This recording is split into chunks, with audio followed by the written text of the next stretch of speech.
same things over and over this whole weekend, but I'm just so impressed with everybody I've met so far and how everything's gone. I got in yesterday morning, so it's just now getting adjusted to the time here and the flight. I'm going to define some things, show you some examples, and then on the hands-on today, this afternoon, when we get in our groups, we'll get to play around with some of the really simpler, not the Olympic lifts and the barbell stuff, but some of the stuff with the bands that are going to give us really good feedback to understand this idea of us creating power and, more importantly, absorbing power. Okay, so you're going to hear me saying that over and over again about our ability to decelerate. Okay, so our brakes, like how good are your brakes?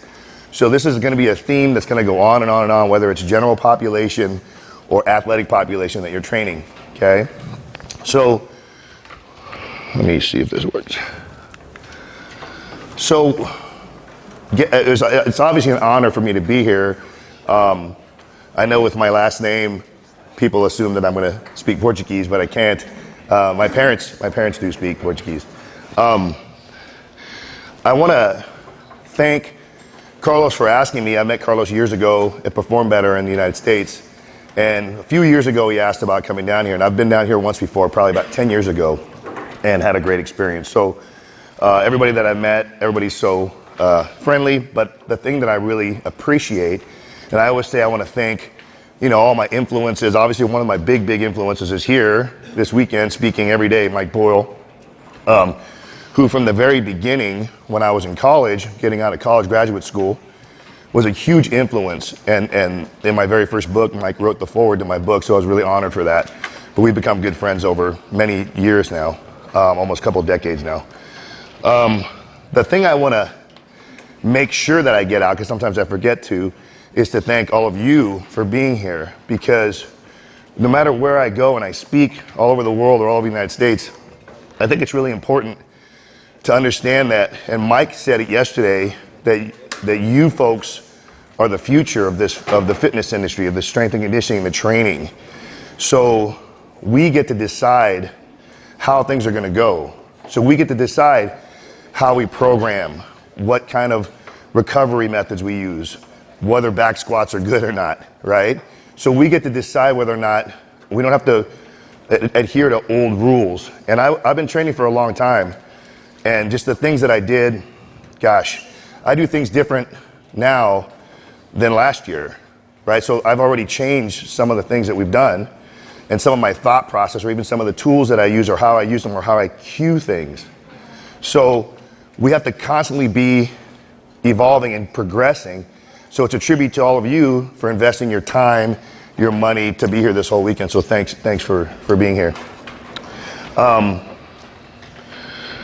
One of the things that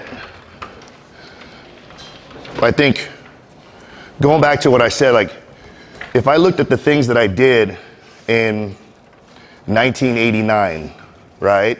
And I wrote and I published some journal articles in the National Strength and Conditioning Association journal. And you could find it if you go online and find it. Don't do it because it's pretty bad. But at the time, right, that's the best that we knew.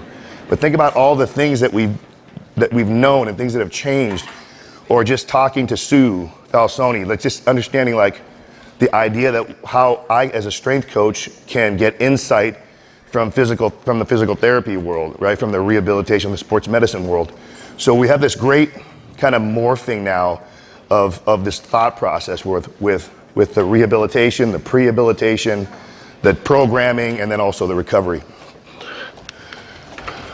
So I like to talk about a few of these things because these are things that have stuck with me when I listen to other presenters, or I go to conferences, or maybe I'll just sit in the back of the room when some of these speakers are talking. But I can't remember.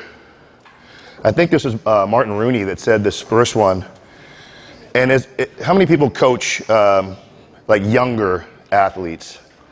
Like probably like so majority of us are coaching, this age, whether it's teenagers, pre-high school, high school. It's really, really important to understand how powerful you are. And I've done this, my whole life, essentially since, the 80s, is coach with these young student athletes. And it's so powerful to just say, to give them those words, right? Because we're always hammering them. We're always asking them to do more. We're always expecting them. We're setting the bar very, very high. But just those words, I am proud of you, is so powerful. And some of the presenters last night were talking about the mindset mentality of people having that positive mindset or believing that they can do something. I just can't accentuate that enough.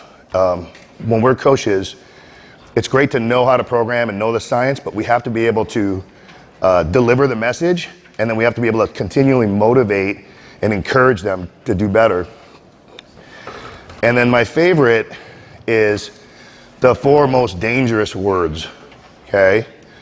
And that's because of the internet and social media, we see a lot of this, and that's, I already know that, okay? Because I think about how long I've been doing this, and I could sit in the room and listen to any one of the presenters, and within 5 minutes, I'll learn something new, okay? Maybe it's something I'll use in my programming, or maybe it's something makes me think about something that I've been doing, or maybe I want to change something, or maybe it just affirms something that I've been doing, or maybe thought about doing. It's really, really important that we have an open mind. And I believe that everybody here does that because you're here, right? It's early in the morning. Most of you guys were sweating in the other room earlier already. So I understand that you guys believe in that. So we have to keep cultivating that mindset. All right, so let's talk about power. And first of all, when I talk about program design, and just going to briefly talk about this, right? Because this is a whole nother talk in itself. Yesterday there was questions about that, about recovery, males versus females, work-rest ratios.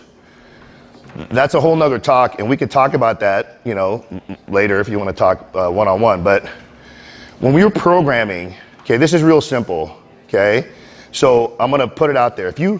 If you're programming and writing a program for a general population client or an athletic population that you're training, if you don't have a set grouping of categories that you're going to pull from, knee dominant, hip dominant, push, pull, core, explosive, then you're already behind, okay? So if we're not already understanding that we have essential movements that we need to use, so my essential movements are going to be, right, pushing, pulling, core, and when we say core, it's obviously going to incorporate multiple things, right? The pillar anti-extension, the rotation anti-rotation, and even like a reactive kind of dynamic core, explosive core. And then you're going to have knee dominant and hip dominant movements, but another one that's plugged in there that needs to be in everybody's program is the explosive. Power, okay? If you're not programming power, and I'll talk about this with just looking at even elderly population, then you're doing a disservice to your clients. Like, that has to be a part of your program. It could be the first thing, it could be mixed in, but it needs to be in there, in the mix, okay? So it has to be, it's just as important as pulling, it's just as important as, posterior chain stuff, okay? So I'm gonna keep talking about this and how important it is, but I think my thought process today is to help you guys think about power maybe a little bit differently, all right? More than just throwing a medicine ball or doing a Olympic lift, all right? There's many ways that we can get to that. So when we think about power, think of it just in the simplest terms, right? We say, basically work over time, right? So the old school, we just think about like mass times distance divided by how long it took us to do it, right? So we can now quantify what the power is on that. I could take a vertical jump, or I could take a power clean, and I could quantify the power on that by how far it traveled, what the load was, and how fast it took me to do it, how long it took me to do it, right? So that's the simplest kind of definition. So when we think about that, we think of force times velocity, right? And that's pretty simple stuff. Now, the hard thing is now watching, when I look at trainers, is I see how they apply that, right? So how are we putting that into motion in the programs themselves? And are we always emphasizing force production, okay? Force production is great. Force reduction or absorption is greater, okay? When we talk about it from a metabolic conditioning standpoint, from a strengthening standpoint, general population, athletic population, injury prevention standpoint. It's going to be really, really critical that somebody can absorb load, okay? 'Cause nobody's ever been injured going up, okay? Everything is stopping, slowing, landing, okay? All right, so who's it going to be important for when we think about power? Like why? Why should it be in everybody's program? It's going to be a huge component for all those things I already talked about. But when we say, obviously, improving your strength, if you're dealing with athletic population, how many people work with athletes? Okay, majority again. It's a no-brainer. It has to be a part of your programming, right? Injury prevention, it's very metabolically challenging. Okay, so when I talk about metabolic resistance training or protocols to improve our conditioning or fat loss, there's always power multiple times in those workout sessions, okay? Because it takes a lot of energy, and then the absorption of the load is very, very taxing. It really, really will drain us, okay? So fitness, fat loss, conditioning, and then power endurance. Let me skip to that. So it's kind of small, but I don't know if we could see this. And I'll just kind of talk about it. This is one of those things where we've all been kind of bombarded with this idea of like ACL prevention, right? We want to save everybody. We want to strengthen ACLs so that we don't have these potentially season-ending or career-ending injuries, right? So people will ask, hey, Dos, is your program an ACL prevention program? Everybody's program in here should be an ACL prevention program, right? If you're not programming and making sure we're balancing and working unilateral and working multiple planes, then you're an ACL promotion program, right? So if you're not doing that inherently in your programs, you're almost going out of your way to make sure something bad's going to happen. So when we see some of the things on the research, obviously we see the importance of single leg movements, right? Can I decelerate on a single limb, right, without it buckling, without something bad happening? We know that there's differences in males and females and rates and limb length. So these are all things we have to think about when we're training our athletes and correcting. You have to teach, I don't know if you guys have done this, you have to teach athletes how to land. You have to teach them how to jump, right? It seems like a basic locomotive, distinction to be able to jump, but to do it well is going to be a key. So the one thing down here is this idea, does it work? Of fatigue, right? So fatigue is going to play a big role in our ability to do things correctly, right? And that one of the main things is going to be, can I stop when I'm tired? Or can I stop and restart to make a play to make, to accelerate again and then decelerate again? When I don't know, I'm going to have to decelerate again, right? So fatigue is really going to be a factor. So in all my programs, no matter what sport teams that we're training, conditioning is always going to be at the forefront, right? We want to be more conditioned because it's the easiest thing as a coach to control. Okay, I've always said that no matter what, whether it's my soccer teams or my volleyball or my football teams, any competitive team that we have, it's harder for me to make you bigger or even faster, but I can completely control your energy systems. Okay, I can completely control that. So if you're training teams or athletes in that with those components, if you're not training that conditioning part, you're setting yourselves up not just for increasing the chance of injury, but also the performance standpoint, right? You're gonna put yourself at a disadvantage when it comes time as the competition goes on. So talked about this already. Who needs to train? All athletes, right? General population for sure, and we'll talk about that with the elderly population. And then the fitness aspect of it. Power endurance is important, okay? Our ability to get on a bike and push watts and really get the numbers up is great, but can I have a recovery period and then duplicate that amount of watts? And can I have another recovery and keep continually doing that? Okay, so for just in general in life, our ability to climb those flights of stairs, carry bags here and there, up and down, pick up children, like that's something that might have to be over a long period of time. So power endurance is pretty important. So when we say this aspect of, power, I always think about quality of life, right? So when we think of quality of life, we think of like, picking up the groceries and carrying bags in, or squatting down and pulling something heavy out of a stove. The aspect that sometimes just the ability to be a dad, right, and have fun with your kids and throw your kids, right? Like, I advise doing it in a pool. Don't do this without a pool. But the whole idea is there's a lot of power there, right? We don't think about it. He's not training for that, but just that ability to continually keep up with the demands of your life, right? Okay, so that's a lot of words.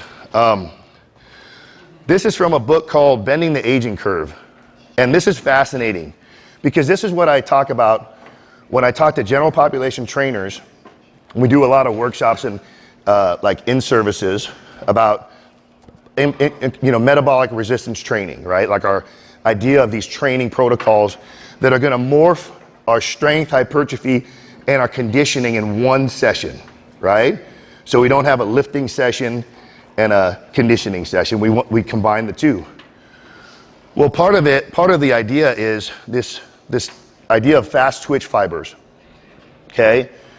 And as we get older, how many people work with elderly population? Almost everybody. What do we consider elderly? Like what kind of age is? We got to be careful, right? Usually people say about 60 plus, but we all have seen 32-year-olds that move like 75-year-olds, right? So it's all relative to who your clients are and what state they're in, what physical condition they're in. Okay, so here's the question that I always would ask, and I'll say, why is it that elderly people fall down and get hurt, right? So why is it so common to hear about somebody tripping? My mom's 88. She had a terrible fall about a year and a half ago. Couldn't break the fall, smacked her head on the concrete, right? Had major spinal surgery at 88, right? She's awesome. She's recovered. She's a superhero. But why did that happen, right? She maybe tripped, caught her foot a little bit on some carpet or caught on the edge of something, and she went down, okay? So do we say if somebody falls and breaks their hip or breaks their ankle or lands and breaks their wrist, normally we say, oh, osteoporosis, right? Brittle bones, right? Breaking down over time, it's a normal thing. Maybe, that's probably, they're at higher risk probably because of that. But the question is it probably their ability to correct that step, right? We've all probably gone downstairs. Maybe you have them in your house and you could turn the lights off, pitch black, and you can walk down the stairs, right? We've all done this. You have a set amount, but every once in a while, you think there's another step and there's not, right? And you hit the ground. So you're right there, you just demonstrated a huge power component in your own body. Your ability to stop and not fall down and get hurt.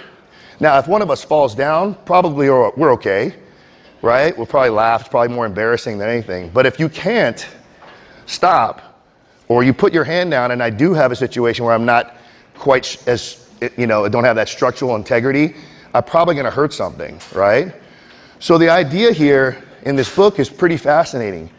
And I don't know if it translates on the last part or not, but the last sentence basically talks about there is an inevitable decline. That one of the first things we're going to lose as time goes on is our fast twitch ability, right? So obviously we think we get weaker, we get smaller, we lose muscle mass. That fast twitch ability and those fibers, they go first, okay? So this is a pretty fascinating statement that the author makes. And he says that, yeah, it's an inevitable decline, but at 75 years old, a lifelong exerciser who's 75 is the equivalent of an untrained person at 20, okay? And also, it's like smoking, right? It's like this idea that somebody could smoke for 30 years and then they can quit smoking, and their body will miraculously start to change, and will start to regenerate cells, and our body will start to heal itself, right? If we just stop. So none of us would tell a smoker who wants to quit after 30 years, you don't just say, it's too late. Just keep going, right? You're gonna die anyway, right? So we should never say that with somebody who's elderly, 65, 70 years old, who wants to start an exercise program, because we already know we can turn back time, right? And especially when it comes to that ability to produce and absorb that load, which could potentially save their life, right? So the next step, he says, the lifelong exerciser at 90 is essentially the equivalent of a non-exerciser at 30, okay? So that's how powerful it is for us to keep pushing and sending the message about strength training and the power component of that strength training, okay? And the safety issues when we talk about being able to be strong enough to absorb the load. So we go a step further. Let me get a sip of water. And I love putting this up because it's from Harvard.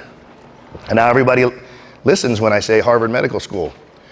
So they have a position paper where they talk about, obviously, fitness, cardiovascular health, strength, endurance, and they specifically highlight power, okay?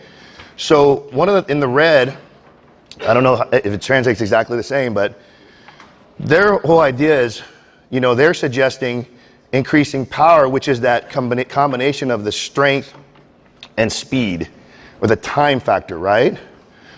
So I like the example that they use, and it's not that I need my 88-year-old mom to throw a medicine ball or do a snatch, right? But what the example they use is being able to cross the street when the clock is ticking down and there's a couple seconds left. Can I accelerate the speed to get through? Because that's a demonstration of power, right? So when we think about it in terms of athletics, we're like, how can we get our hips through and tackle somebody or hit a baseball? But when we talk about real world, elderly population especially, can I just do those simple things, right? Can I get out of harm's way quickly, right? Or stop so I don't get hit by that car, right? So I have to have those abilities, otherwise potentially bad things are gonna happen. So, and they mention again, as we age, the muscle, our strength starts to decrease, but the power, our ability to generate that force decreases at a much faster rate, okay? So I know there's a lot of background. I'm gonna let this play. So, I don't know how many of you guys are familiar with Josh Hankins' DVRT, and is it not playing?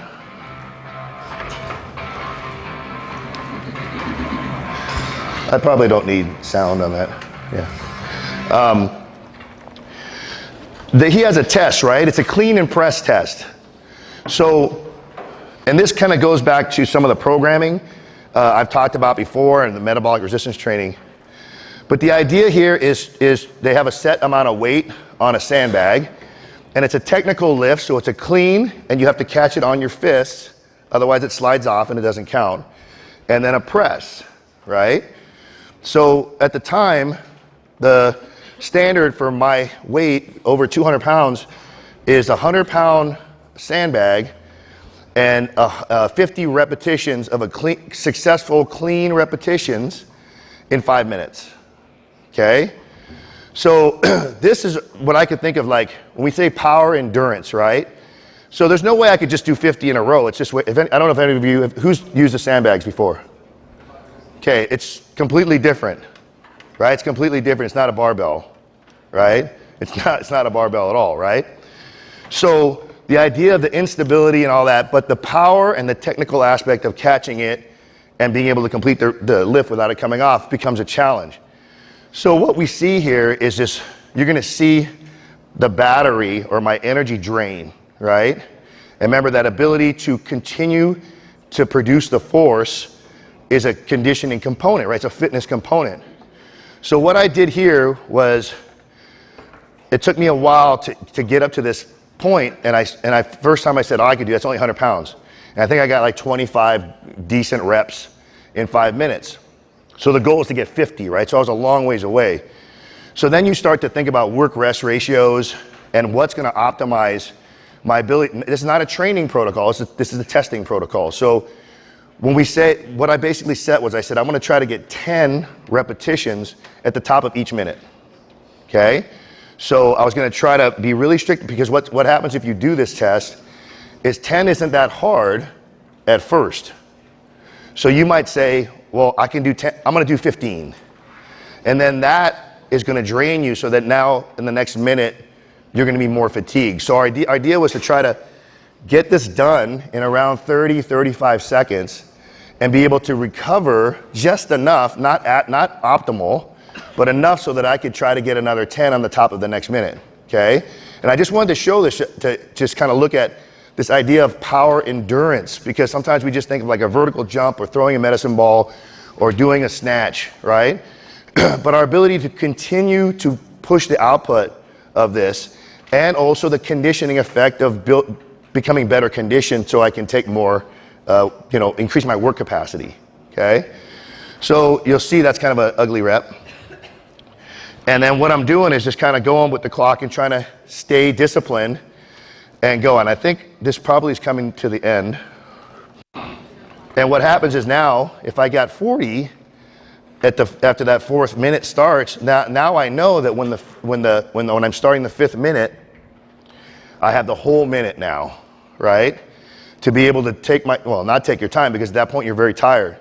So now the fatigue is set in, right? This is when bad things happen in a performance standpoint, or injuries, right? These are the things. And so we think about conditioning, we got to think outside of our bubble. Sometimes we got to think about, you could be strong, you could have good, aerobic capacity, but this kind of anaerobic power endurance is pretty important, okay, to have for work capacity for your life, for livelihood, right? So I'm looking at the clock just to make sure I can beat it.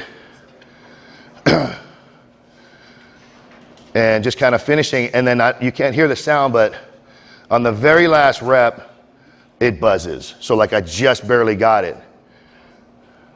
And so that's the very end, right? So at 5 minutes.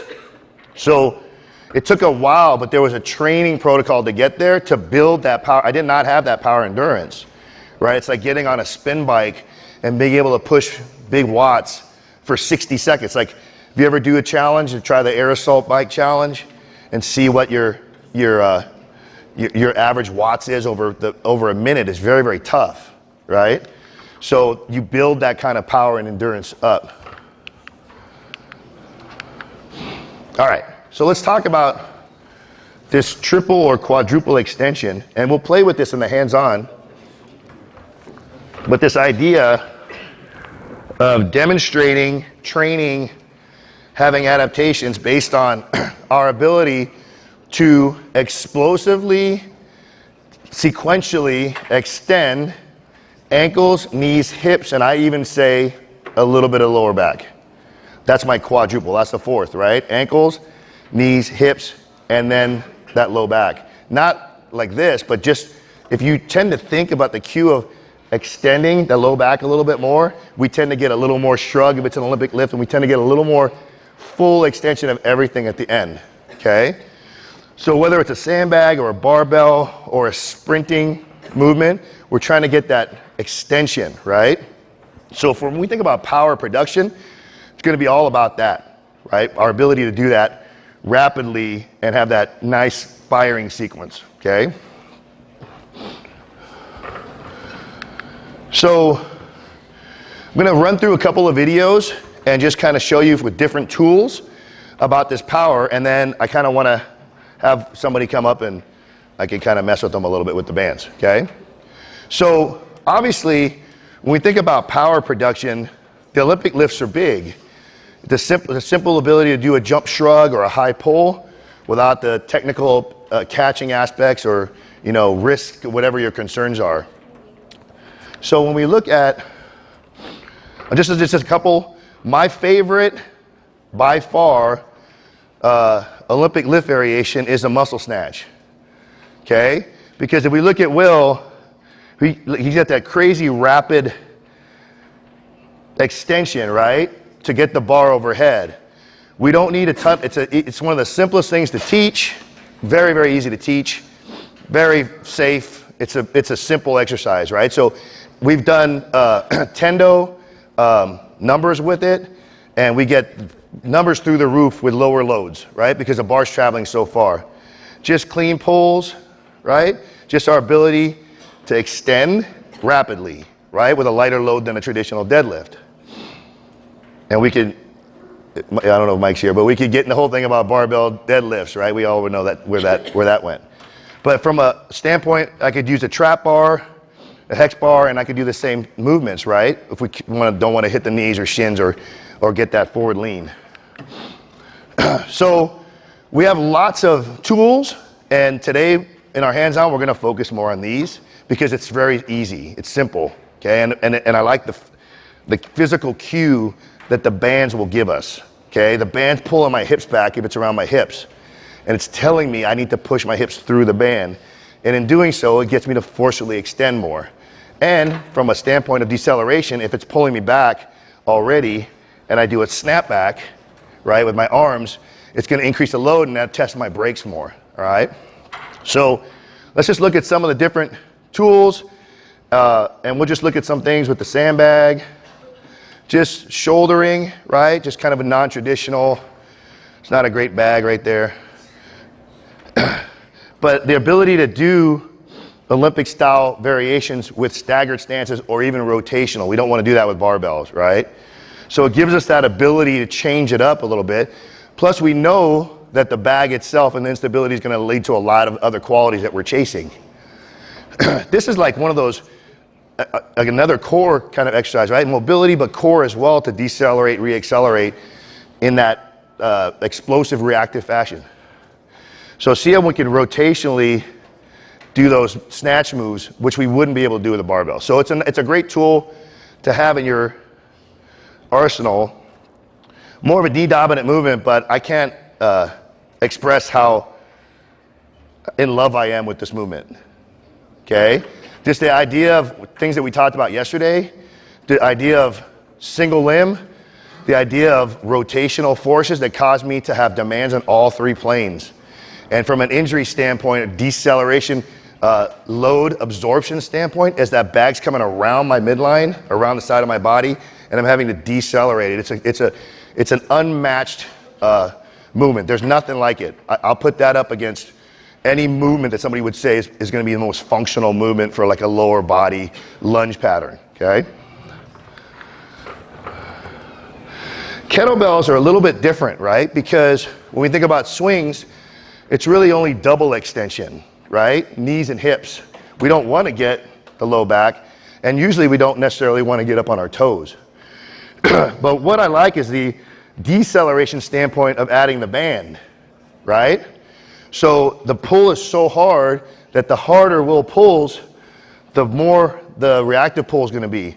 So same premise here, when the partner spikes, that deceleration, right? The ability to absorb the load becomes the limiting factor here, not necessarily the load of the kettlebell. So oftentimes we have an issue with loading that movement. So skier swings are great, easier to teach than double inside the legs. We could add an anti-rotational aspect to it because the kettlebell is getting pulled off of his midline. So we're just changing the demands.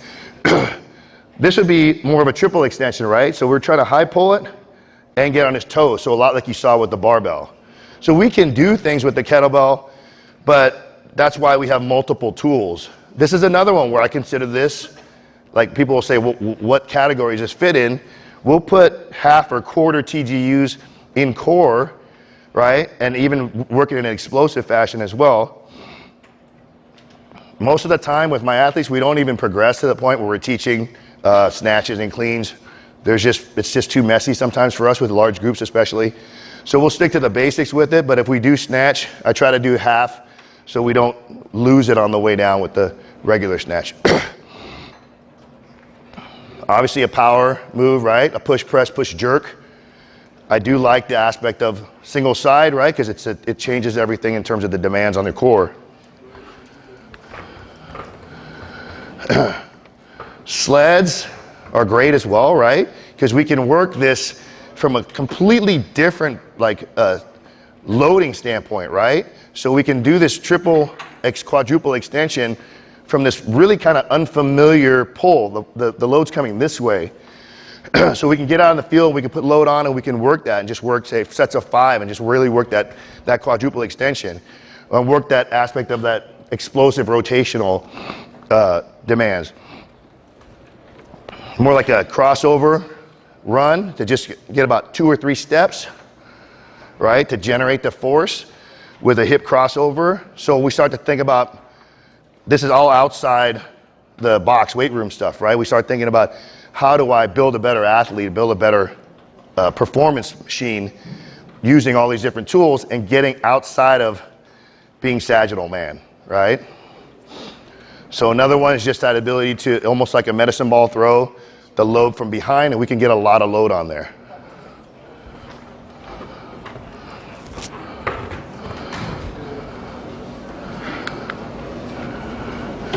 So body weight has a lot of pros,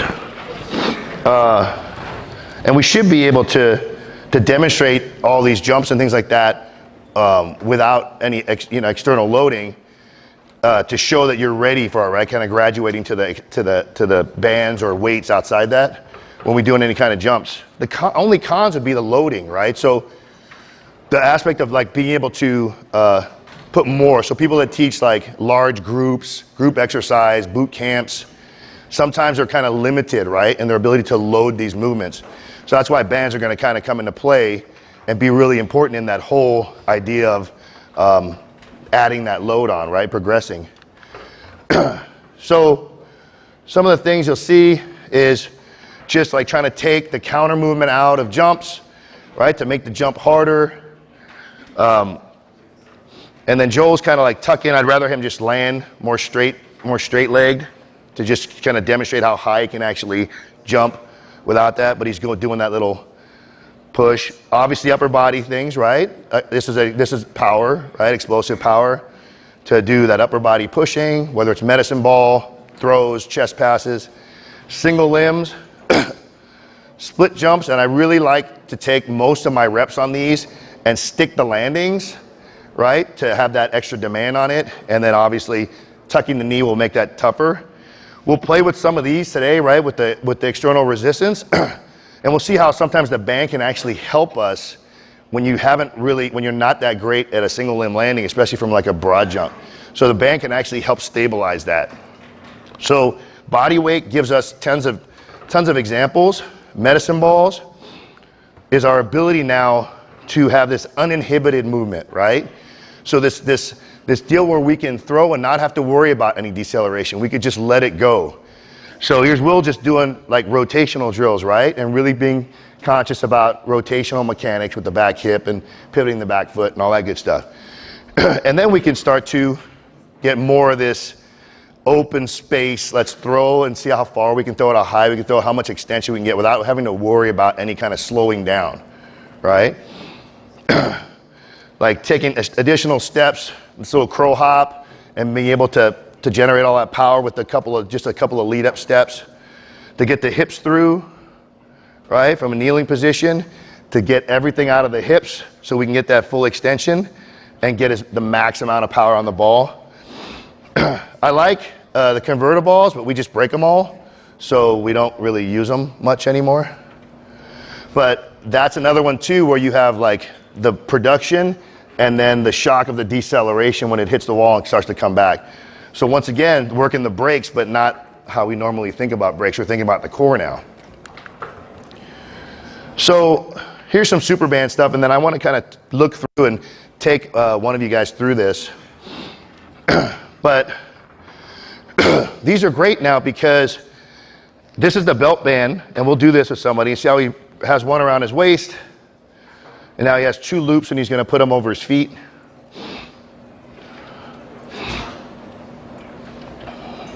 I don't know what I'm saying there, but.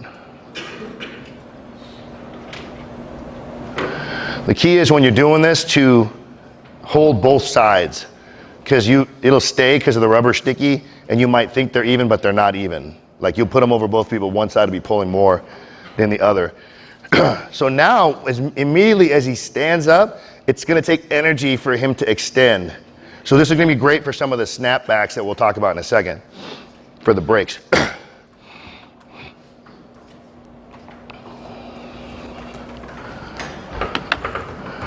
So he's just, let it stop. So we have a ton of load coming down, and then obviously, if he goes into a deep enough squat and takes the tension out, he goes from no tension to full tension right at takeoff, right? And now he has to deal with that ability to decelerate. So now, the thing I'm looking at here is what we call pumping the brakes, right? Coming back and being able to take 3 jumps back to decelerate. And in all these drills, I'm basically thinking more of him absorbing that load as he comes back down. It's great. I like that ability to generate that power, but can he absorb that load, okay?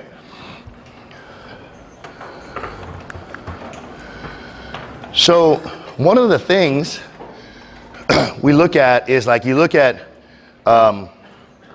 populations that haven't quite earned the right for jumps, or maybe it's not indicated to jump.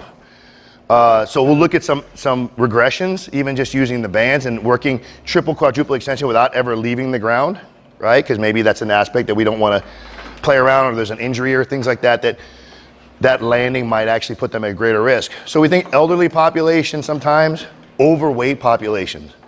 Okay, think about that. It's like detrained, not strong enough, and now putting on 100 pounds of weighted vests, right? It's gonna be very hard to land. Now, I have this with football players, right? So I may have a 350-pound lineman who I would love to do some single leg landings with, but I put them at a greater risk if I'm trying to do that, if they haven't earned that, they haven't kind of worked their way up to that strength. So one of the things that I did was, one of the first times I started using rings and any kind of suspension training, TRX, any of those things, is to deload the body, right? So it's great for all the core stuff, all the pushing, all the pulling, but being able to deload and see the angles we're trying to create here, right? Like the picture of the sprinter. So I can actually work those mechanics with it, right? Just that idea of being able to extend the hip on a single limb, and then be able to put weight into my hands and body to take weight off of the landing. This is a big one because he can take away a significant amount of his weight on landings, and he can actually assist himself to get even higher on the jumps, right? To be able to push down. And something that a lot of people can never do without assistance. So that's a big thing. And when I started thinking, it wasn't so much like a detrained or overweight population, well, overweight, would be like linemen, like football players that are so heavy, yet I still want them to build these qualities, okay? So getting in the frontal plane, going in a single limb, right? Doing rotational aspects, or even being able to turn hips and land, right? And have the rotational forces, but be able to decelerate them or deload them with my hands. So there's a lot of benefit to something like any kind of suspension trainer. So there's other things too, right? So when we say like the categories that I talked about before, power, push, pull, knee, hip, core, there's usually like an other, right? Like there's an idea that, like, where would carries fit in, right? People say like, oh, that's core. Or all you have to do is carry heavy stuff and then you'll fix everything, right? Carries are good. They would be like in an other category, battle ropes, right? When we think about like, if you're gonna do any kind of sled work or you're gonna do tire flips, like, that would be an other, it wouldn't necessarily plug into those other categories, but we generally will do some kind of other in there. Carries are a pretty big part, whether it's suitcase or farmer's walks or high lows or, you know, single rack. or shouldering weight, we're gonna try to carry quite a bit because I think it's pretty valuable in terms of loading the body and making people do that kind of work, right? With that, especially if it's on one side. So,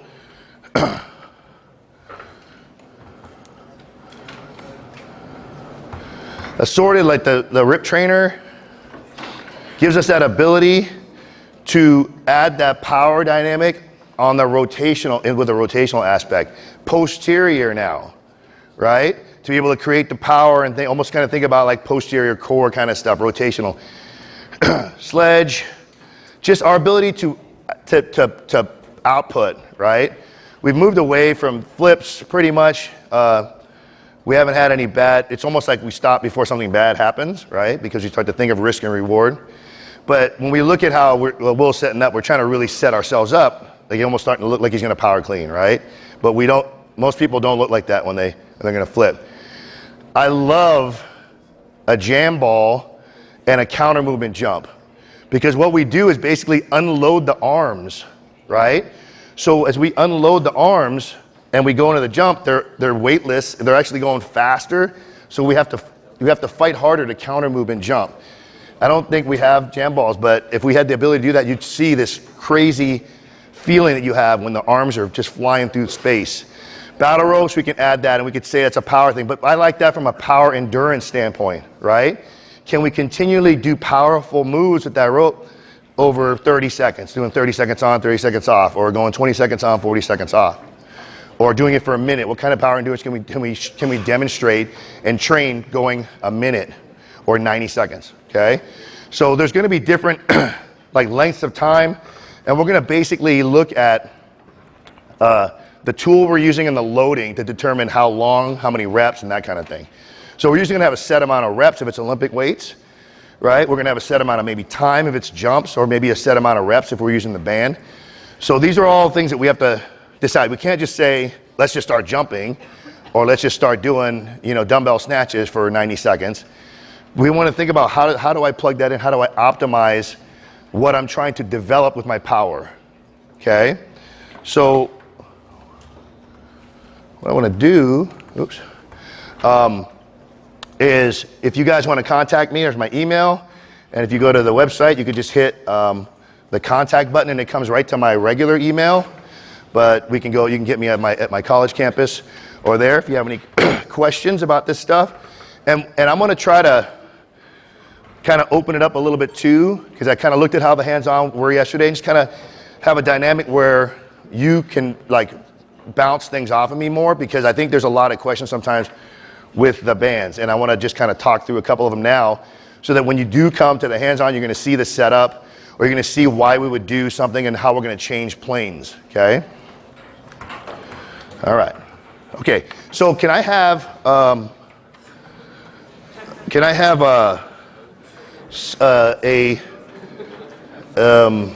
one person to come up that understands English, so it's easier for me to teach through? You wanna come up? All right, so, and I just kind of want to show you, because I do have some time, a lot of time.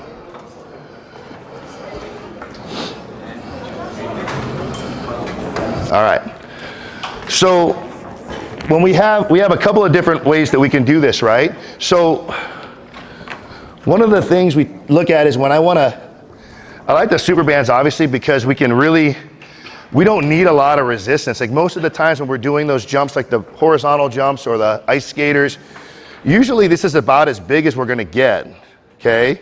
But if you guys have ever done this, right? And you connect them, and you have athletes going through and through and through, and they get tighter and tighter and tighter, and then this knot gets smaller and smaller, you can't get it apart, right? So that becomes a problem.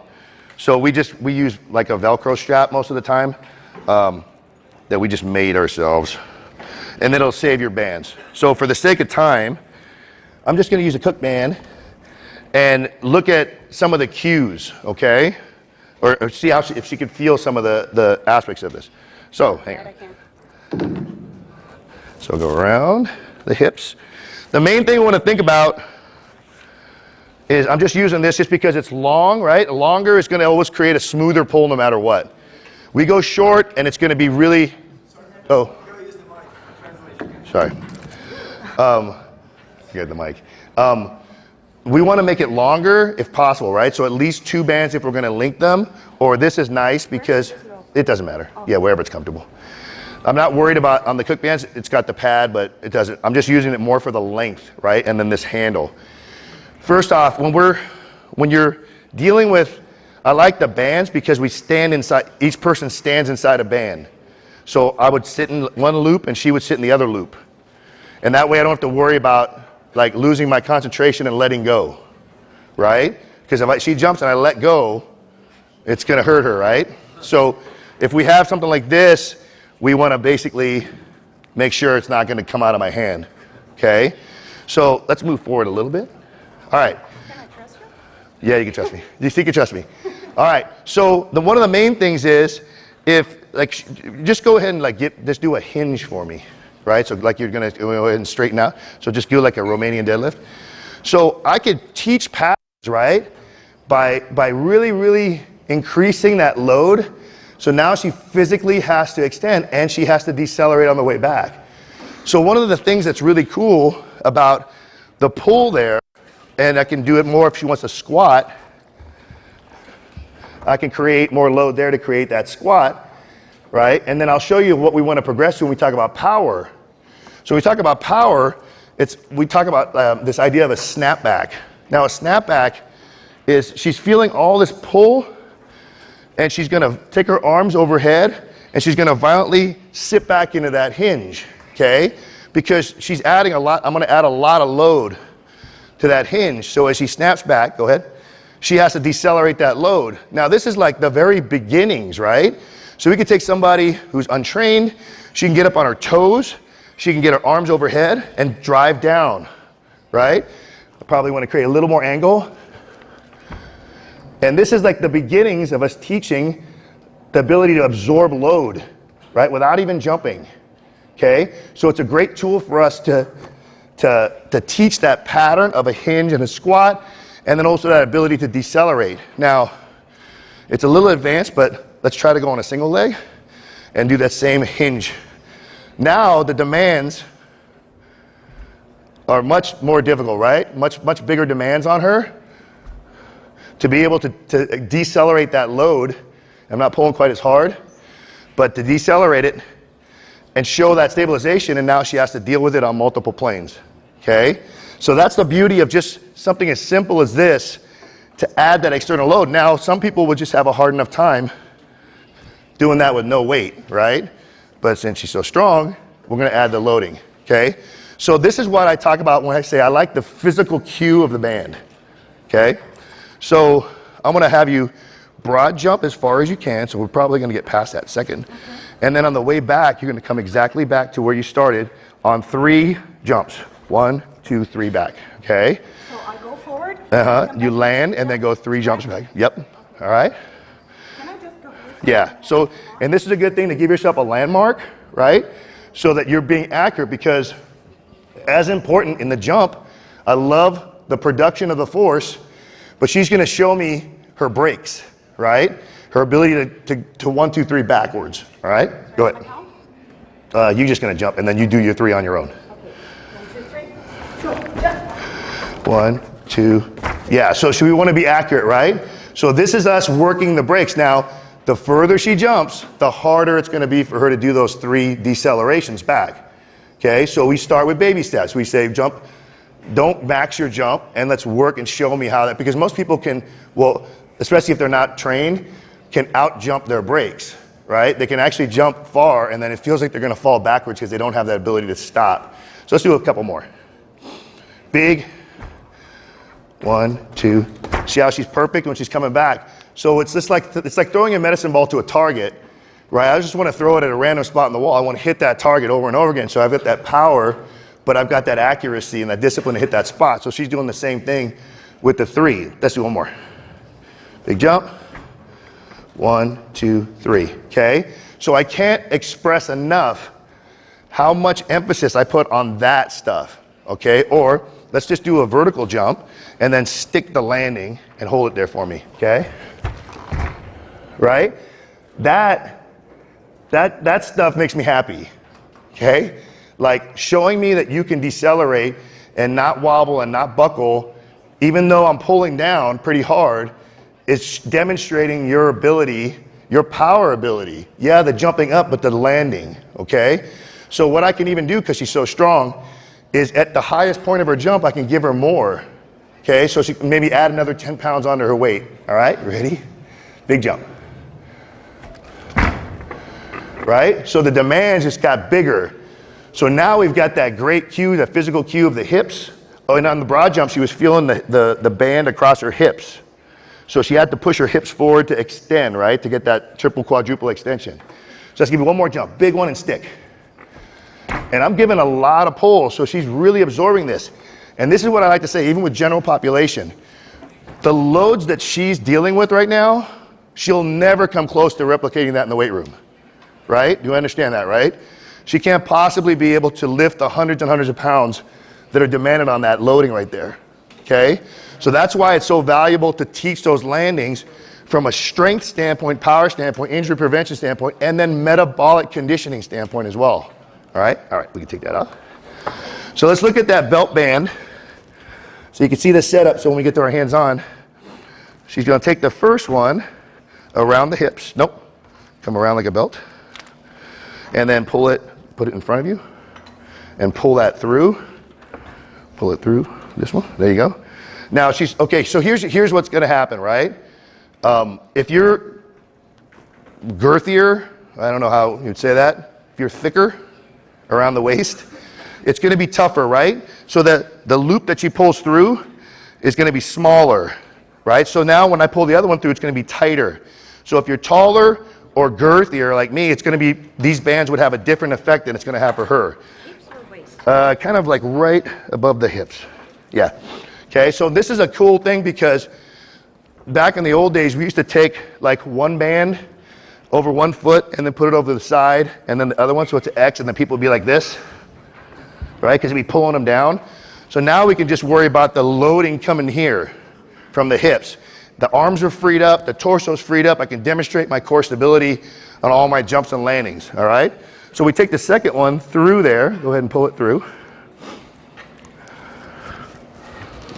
And then she measures, and this is the important part when we get set up in there later, guys, is measure them out, like accurately, pull on them, and then make two, like kind of like grab it so you have two loops like this. And then she's gonna reach down and pull them over her feet. So when she gets set up, yeah, and then we want to make sure it's just behind the pinky toe, especially guys. When we put them on, make sure it's back by where you tie your shoelaces, because if it comes over your toes, it's not going to hit you in the eye, it's going to hit you somewhere else, right? Scrambled eggs, yeah. Okay, so it's not too tight for her right now, but as long as we keep, go ahead and face them. As long as we keep the triangle, the point of the triangle above the knees, we're gonna get some loading. I'd like to see it maybe a little bit higher, so what I can do is take a thicker, like a 2.5 inch, 2 inch band around the hips.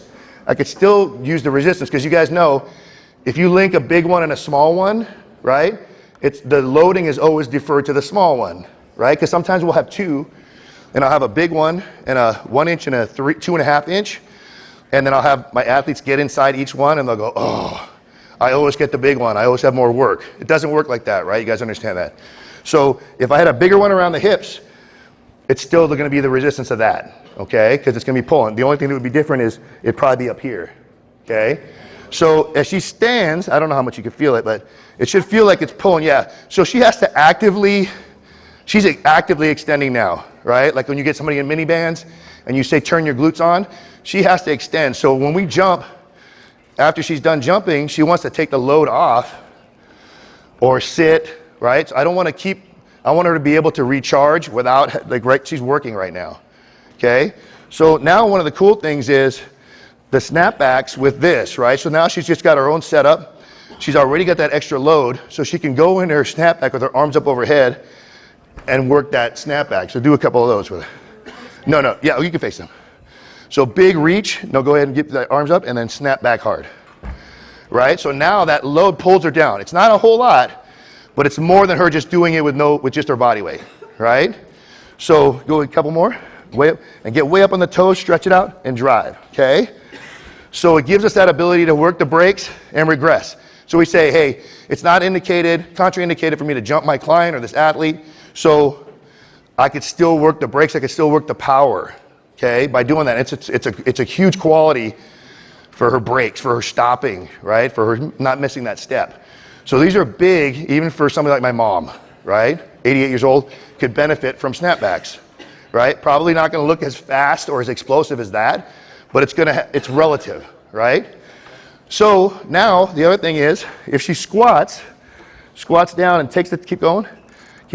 Yeah, we take the tension off, we have no load of the bands, right? As she stands up, she gets more load of the bands. So things like speed squats, right? Comes up fast, extends.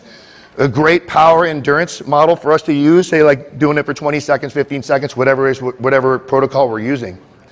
So if she squats down, what I want to do now is she can go into triple extension. She can come all the way up on her toes, right? She never has to leave the ground. And as she comes back down, if she comes down fast and sticks it, she gets that snapback kind of deceleration. So she has that power and then the brakes on the way back down. Because it's going to pull her down pretty good, okay? So this is the beauty of it, right? Because we can unload it, load it. You're getting to have different ranges there where it's going to be tougher. And now let's do some jumps. Now when you jump, don't pull your knees up because they're going to keep going, right? The band's going to suck them back up. So let's maybe do about 5 or 6 jumps. But I want her to go all the way down yeah, jump squats. Because I want to lose the tension. And then as she's extending in slow-mo, right, the tension would start to build until she leaves the ground, right? Until she physically shortens it again. But then I want her to stick the landing on each one because she's going to feel that pull on the way back down like a magnet, okay? Ready? Let's try it. Yeah, stick it down there. Good.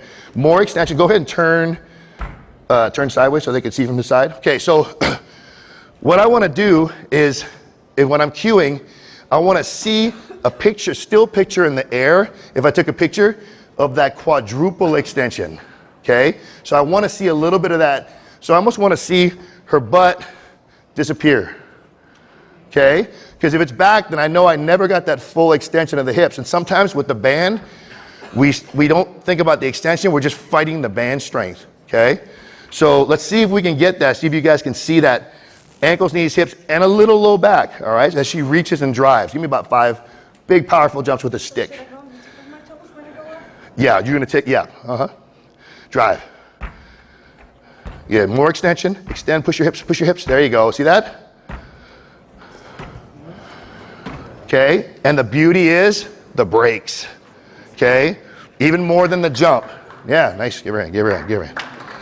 All right, thanks, you can take it off. So one of the things we'll do is, depending on how big you are, when we put them on, you might get a ton, right? If I put that on, the loop's gonna be very small, right? So when I put the other band through, it's probably gonna start way up here. Yeah, thank you. It's probably gonna start way up here, which means I'm gonna get much longer pull, all right?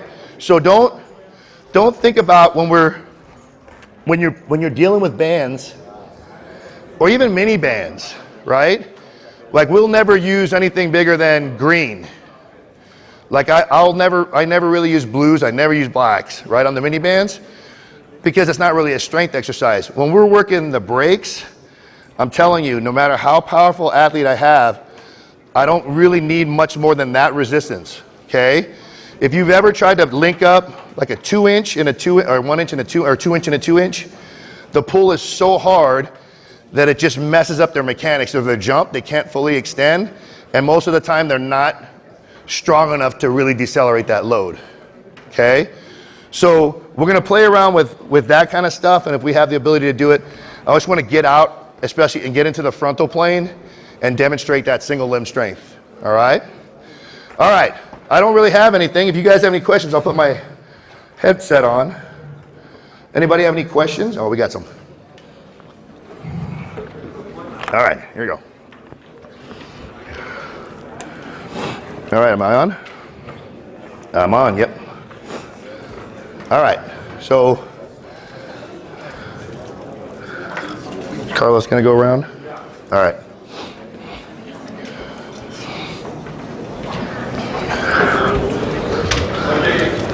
So let me tell you a story about this one real quick.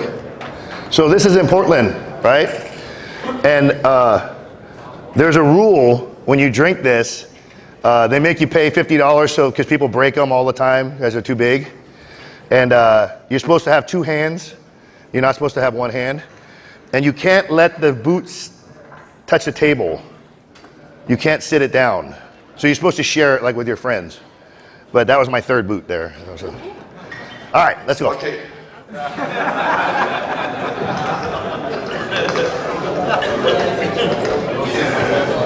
German beer is like water. Bom dia, gente.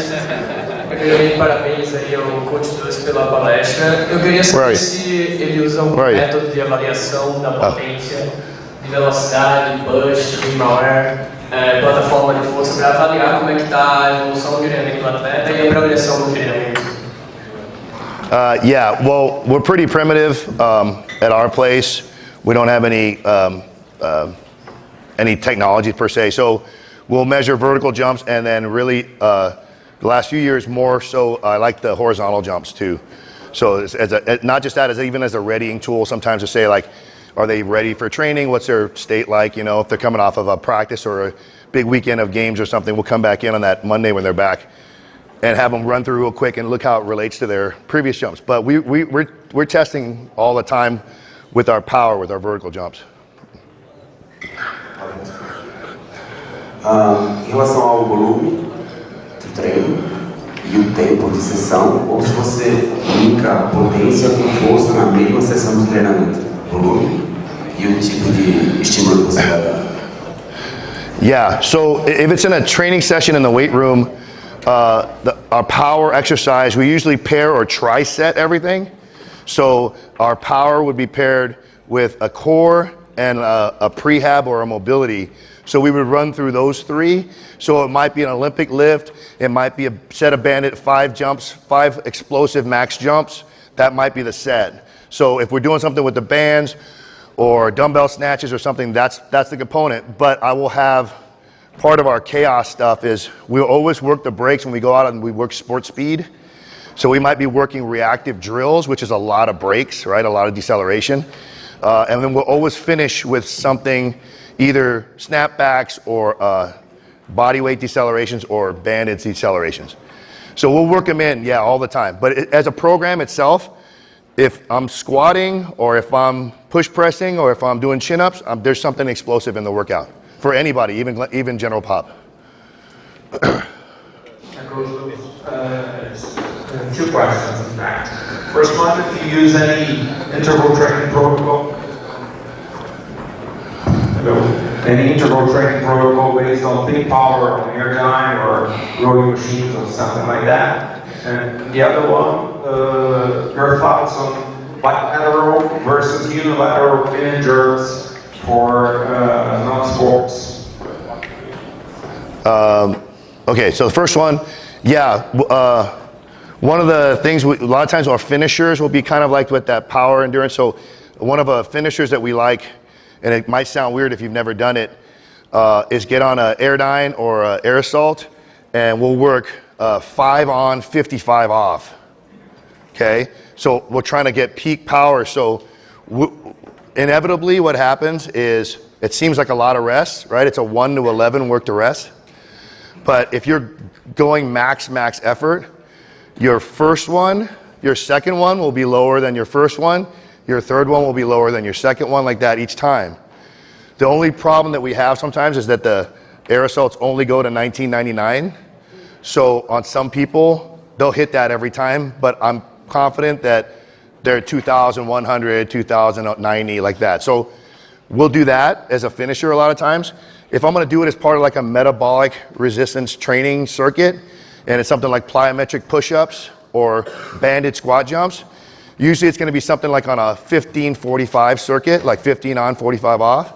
So we're trying to get his max and then get a 3 to 1 rest. So it's just, that's a whole different kind of can of worms with that. And the second question, I already forgot it. Which was it?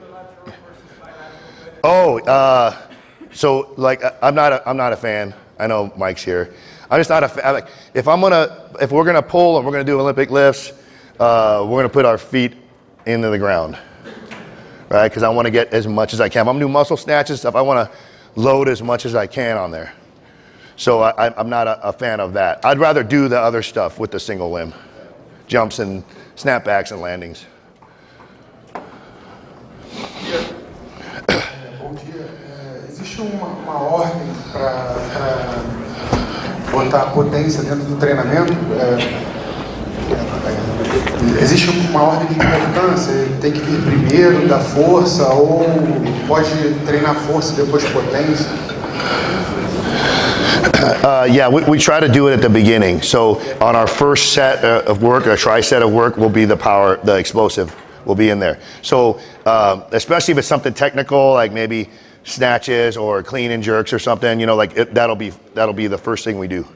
Now, sometimes we can't because if I have a group that's too big, we have to rotate them sometimes. So sometimes that might be the second thing that they might do. Coach, pensando na situação de um planejamento seja anual para um atleta e para um não atleta, existe algum momento assim, o trabalho é constante, potência o ano todo, ou existe algum momento que não se treina potência, tanto com o atleta quanto com o não atleta se trabalha igual? For athletes? For athletes,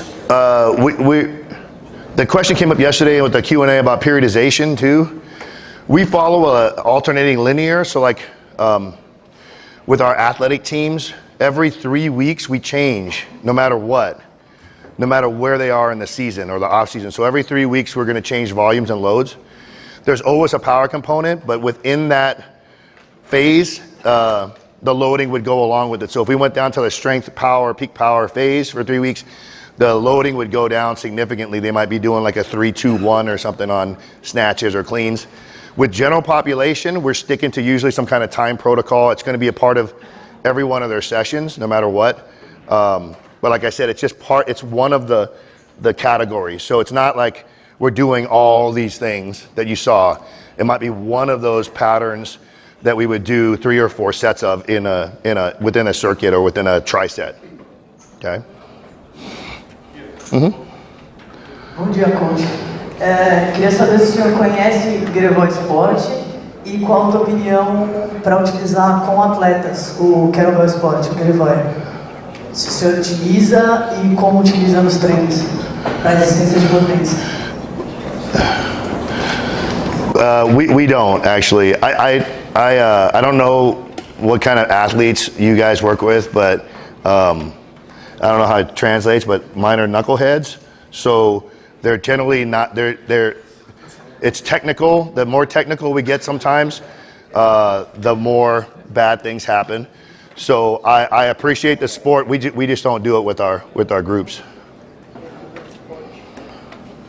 Alô. Bom dia, meu nome é Acl. A pergunta é o seguinte, observar a peça de força bilateral ou acelera em movimento, você utiliza uma estratégia compensatória corretiva, quantitativa ou qualitativa, e em qual momento do treino acontece essa reprogramação? If there's a deficit on one side, okay. We're hyper aware of it, right? So we're watching, just like I'm hyper aware if every time they land, when they're doing a rotational landing, and I'm constantly seeing one side do something. We just try to correct it.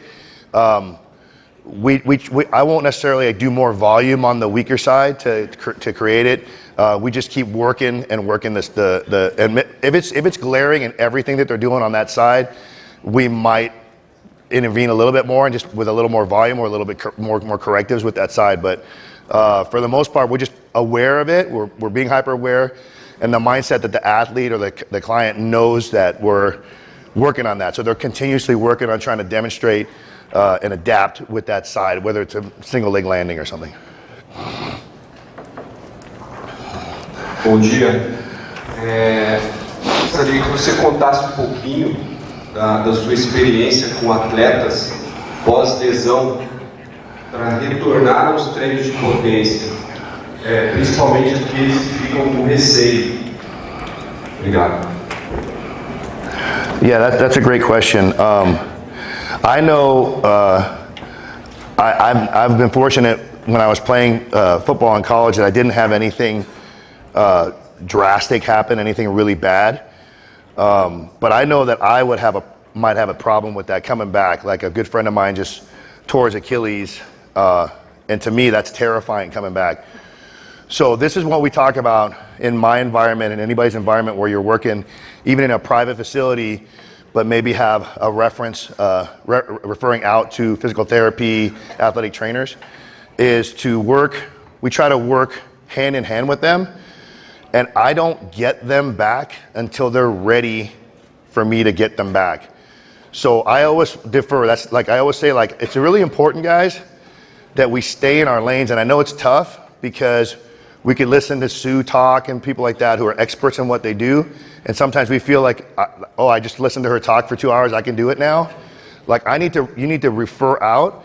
And when they think, or they may say, they're gonna come back in the weight room with you now, these are the limitations, and then we try to just stick to it. So I really, until they say green light, our sign is green light, they say green light, then they're mine, right?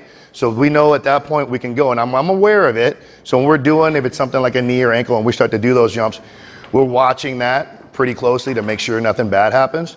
But I'm usually not gonna, like I always say, like, if you're broken, then I send you to the garage, right? And that's our sports medicine.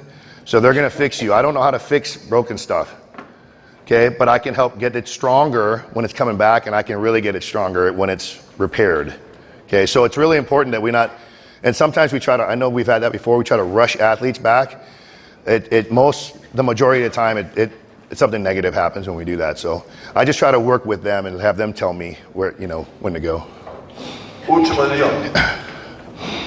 Olá, coach. Meu nome é Renan. Eu trabalho como Master Trainer da Kaiser aqui no Brasil, da Kaiser.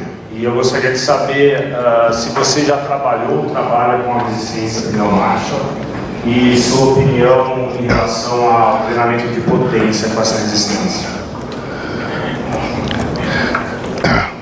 Like Kaisers? Kaisers. Yeah. We don't have any money, so we don't have any Kaisers. I've done it. Is Kaisers? We gotta get Kaisers sponsor. No.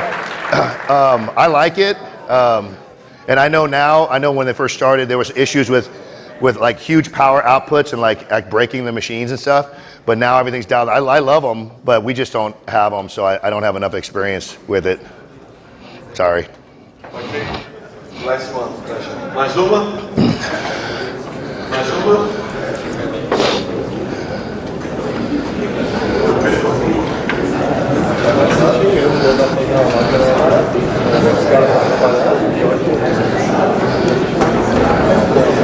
Bom dia, parabéns pelo exemplo. Eu queria fazer uma pergunta. Foi falado sobre a importância do potência e da importância da aprendizagem. E também da importância de ser incluído nos jovens, estudantes. Visto que a forma da potência, a força dessa velocidade, qual o tempo, principalmente das jovens jovens, do treinamento de força e do treinamento de velocidade, para que ele chegue na potência? Qual o tempo que ele chega nessa potência das crianças e jovens? Yeah, that's a good question, because we have I haven't heard too much lately, but there used to be this whole idea about kids. And I think, I got a coach named Pat Cullen Carroll's a weightlifting coach in Los Angeles. Just as a little anecdote story. He said, we're so concerned with like loading kids and like teaching kids like explosive exercises in the weight room. But just go to a park and watch what they do, right? Like we're worried about landings. Have you ever seen kids swing on a swing and jump off at the highest point? Sometimes they do a flip and they land, right? They're coming from 9 feet up. We think that's funny, right? Or in America, which I don't like, they have Pop Warner football, right? So they have little kids with helmets on, and they're so big, and they look like, it looks like an apple on a toothpick, and their necks, and then we have them hit each other, right? And we think that's fun. What we try to do is build up enough strength, but also teach them the basics, right? So, and one thing that I didn't even mention is, if you ever listen to Lee Taft talk about speed, we always talks about everything that we do from a change of direction to a landing to any kind of strength above the hips. The core is a main driver there, right? Because if I plant to change directions and I don't have the ability for my core to dynamically work, it wastes time. It might not ruin the movement, but it might slow down my movement and my change of direction. So the core strength, teach them how to land, look at them land, like have them do basic landings. Can they earn the higher ones? And then can they earn the knee tucks? It's just a matter of, there's no real like saying, oh, you need to squat this before you jump with those little kids, because inherently they should be skipping and jumping and skipping backwards and laterally and everything as well to increase all those qualities. So there's no real concrete, I don't think there's any concrete thing to say like when. It's just a matter of like watching the progression as you're training. A mesma pergunta quanto à força e à velocidade transferida para o adulto. Eu só quero saber das fases. O que você pensa quanto às fases de chegar ao treinamento de potência, que foi colocado como importante que esteja contido dentro da fase de treinamento, dentro do microciclo, não sei o que seja, mas qual é o tempo que você acredita para a gente passar pelas fases de força e velocidade depois para o adulto e para o idoso? É só para uma questão de esclarecimento. O que você pensa quanto à potência dos treinamentos logo no início? As far as like in the session, how long do they train for, or how many weeks they go for, or?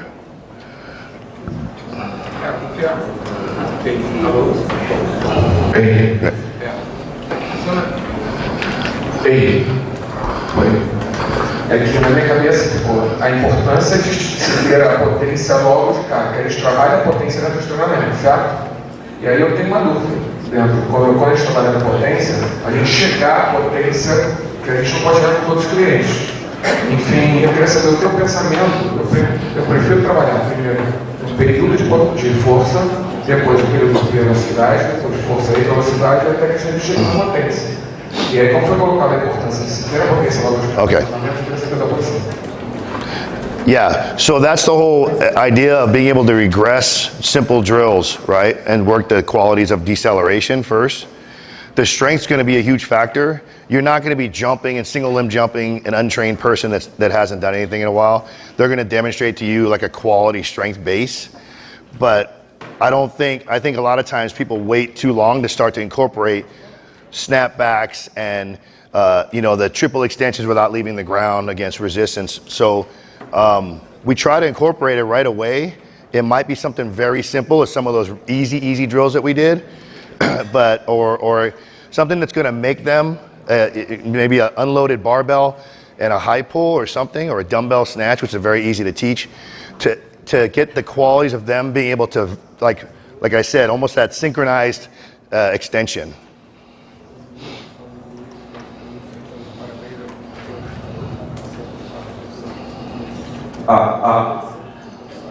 Parabéns e obrigado. You're welcome. I thought you were going to ask another one there.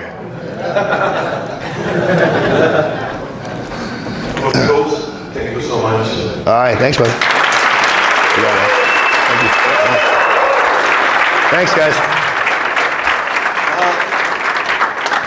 Primeiro recado. Acabamos de enviar, verifique seu e-mail. Enviamos essa palestra.